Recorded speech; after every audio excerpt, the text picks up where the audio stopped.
Buckle up, America. Welcome to our channel. Today we're diving into the looming possibility of a US recession. Yes, it's enough to make you want to crawl under your weighted blanket and stay there until 2025. But fear not, because knowledge is power. We'll be answering 5 key questions to help you understand whether we're actually headed for an economic downturn. So grab your stress ball, pour yourself a stiff drink, and let's get into it together. Okay, let's start with the basics. What exactly a recession? Economists generally define a recession as 2 consecutive quarters of negative economic growth. Think of it like this: the economy is a car, and instead of going forward, it's doing that awkward reverse down the highway thing. Not ideal. We measure this economic growth by looking at gross domestic product, or GDP. GDP is the total value of all the goods and services produced in a country. When GDP shrinks for 2 quarters in a row, it's like someone hit the economic brakes. Of course, it's not quite as simple as 2 consecutive quarters of negative GDP growth and bam, recession declared.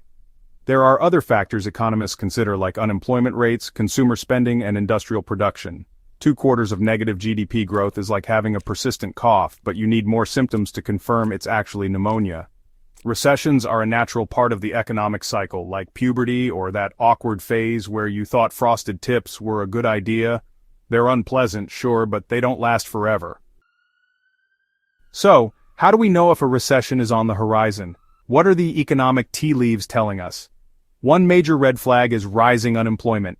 When businesses start shedding jobs faster than a golden retriever in summer, it's usually a sign that things are headed south.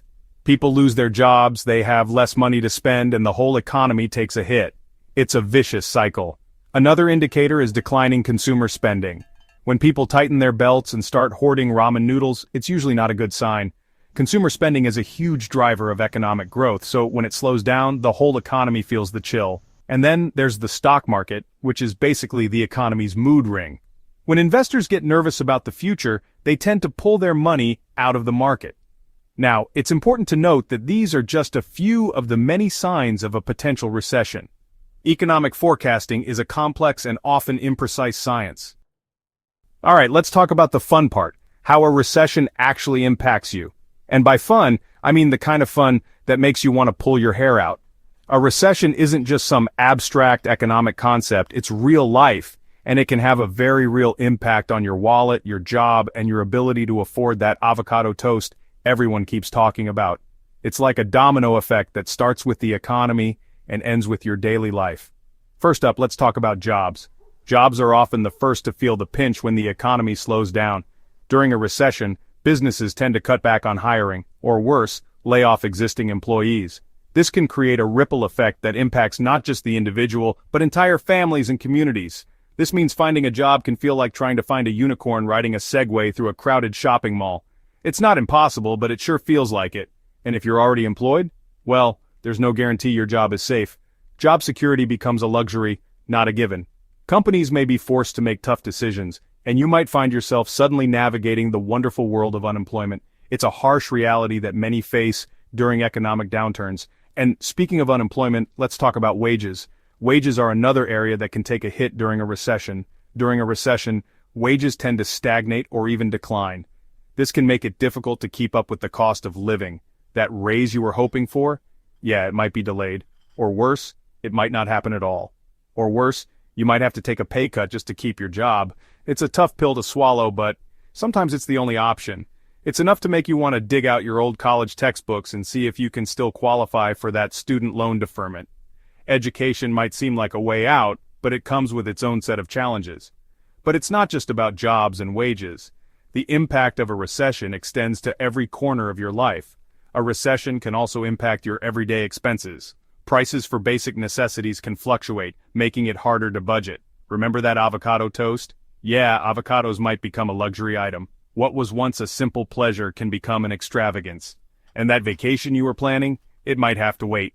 Travel and leisure often take a back seat when finances are tight. When the economy takes a hit, so do your finances. And you might have to make some tough choices about what you can and can't afford. It's a challenging time, but understanding the impact can help you navigate through it.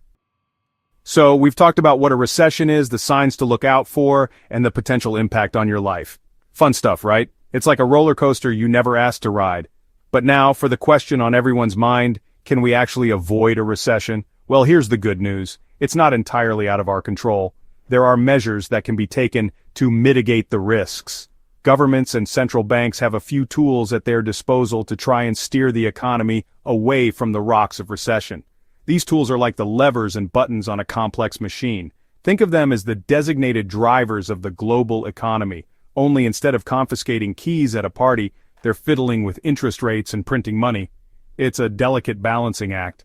One of the main tools in their arsenal is fiscal policy. This involves governments spending money on things like infrastructure projects, education, or even just cutting taxes to put more money in people's pockets. The goal is to keep the economic engine running smoothly.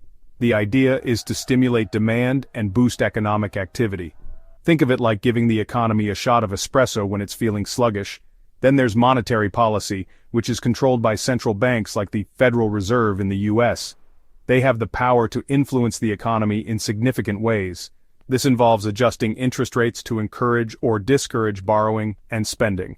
It's like turning the dial on a thermostat to regulate the economic temperature. Lower interest rates make it cheaper to borrow money, which can encourage businesses to invest and consumers to spend. It's a way to inject energy into the economy. Higher interest rates, on the other hand, can help to control inflation but can also slow down the economy. It's a double-edged sword. Of course, preventing a recession isn't just up to governments and central banks, it's a collective effort. Businesses and individuals also play a role. Everyone has a part to play in this economic symphony. Businesses can help by investing in innovation, creating jobs, and generally acting responsibly. And individuals? Well, we can do our part by being mindful of our spending, saving for a rainy day, and maybe not investing our life savings in meme stocks. It's about making smart, informed decisions. So, can we prevent a recession? There's no easy answer. It's a complex issue with many moving parts. Okay, let's face it. Despite the best efforts of governments, central banks, and even those of us who haven't impulse bought a Chia Pet in the past decade, there's always a chance the economy could take an unexpected nosedive. Economic downturns are unpredictable and can happen when we least expect them, throwing our financial plans into disarray. So, what can you, the average person just trying to survive without resorting to bartering for toilet paper, do to prepare for a potential recession? It's not just about cutting back on luxuries, it's about creating a robust financial strategy that can withstand economic shocks. Well, first and foremost, don't panic. Panicking won't help anyone. Instead, take a deep breath and focus on what you can control. Stressing out will only cloud your judgment and make it harder to make sound financial decisions. Instead, let's focus on what you control, your own personal finances. This means taking a close look at your income, expenses, and savings. Understanding where your money is going each month is the first step in creating a solid financial plan. Now is the time to channel your inner squirrel and start building up that emergency fund. Think of it as your financial safety net, ready to catch you if you fall. Ideally, you should have 3 to 6 months worth of living expenses saved up, just in case you lose your job or face unexpected expenses. This might seem like a daunting task, but even small, consistent contributions can add up over time. I know, saving money is about as fun as watching paint dry, but trust me, you'll be grateful you did if the economy goes south. Think of it as an investment in your peace of mind. Next up, let's talk about debt. Debt can be a heavy burden, especially during tough economic times. If you're carrying a lot of high-interest debt, like credit card debt, now is a good time to start paying it down. Reducing your debt load can free up more of your income for other essential expenses. Interest rates are likely to rise during a recession, which means your debt could become even more expensive to service. Paying down debt now can save you money in the long run. Plus, having less debt will give you more financial flexibility if you do experience a job loss or income reduction. Flexibility is key to navigating uncertain times. Another smart move is to diversify your income. Relying on a single source of income can be risky, especially if that source is affected by a recession. This could mean taking on a side hustle, freelancing, or even just selling old junk on eBay. Diversifying your income streams can provide a financial cushion. The more sources of income you have, the less vulnerable you'll be if one of them dries up. It's all about spreading the risk and ensuring you have multiple avenues to keep the money flowing. And finally, remember that you're not alone. Recessions are stressful, and it's perfectly normal to feel anxious about the future. Lean on your support network, whether it's friends, family, or financial advisors, to help you through tough times. So there you have it. We've covered the basics of recessions, the signs to look out for, the potential impact, and even some tips on how to prepare. Now, I know this might seem like a lot to digest, and frankly, it's enough to make anyone want to reach for the strongest drink they can find. But the good news is, just by watching this video, you're already one step ahead of the game.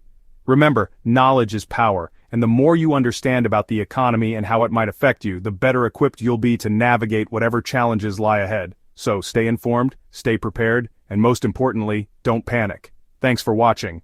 If you found this video helpful, don't forget to like, share, and subscribe for more insightful content. Stay informed and stay prepared.